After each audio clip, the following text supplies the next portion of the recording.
నమస్తే, welcome to the view point. సముద్రంలో ముంచేస్తాం. America Iran మధ్య ఉద్రిక్తతలు ఇప్పట్లో చల్లారేలా కనిపించడం లేదు.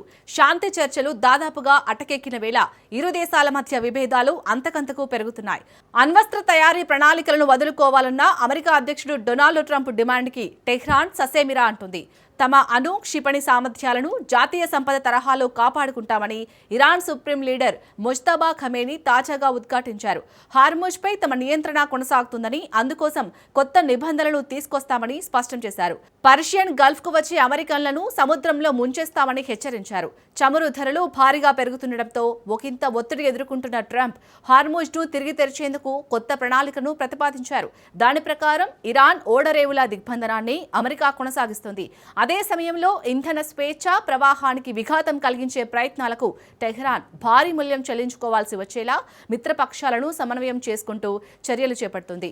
బ్రెంట్ క్రూడ్ ఆయిల్ ధర గురువారం ఏకంగా $126 ఎగబాకింది.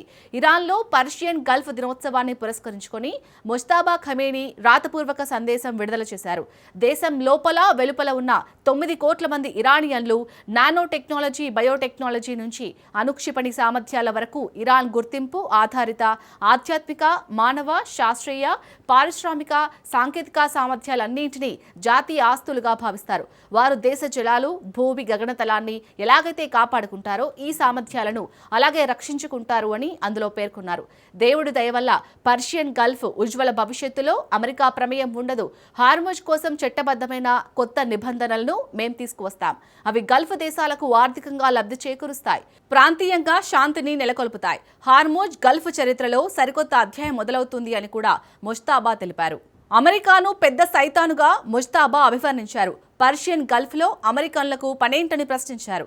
అత్యాస, దుర్బుద్ధితో వేల కిలోమీటర్ల దూరం నుంచి వచ్చే విదేశీయులకు పర్షియన్ గల్ఫ్లో నీటి అడుగున తప్ప మరెక్కడా స్థానం ఉండదు. పశ్చిమాసియాలోని అమెరికా స్థావరాలు వాటినవే కాపాడుకోలేకపోతున్నాయి. అలాంటప్పుడు తమపై ఆధారపడిన దేశాల భద్రతకు అవి ఎలా హామీ ఇవ్వగలవు అని ఆయన ప్రశ్నించారు. హార్ముజ్లో శత్రువుల దురాగతాలను ఇరాన్ నిర్మూలిస్తుందన్నారు.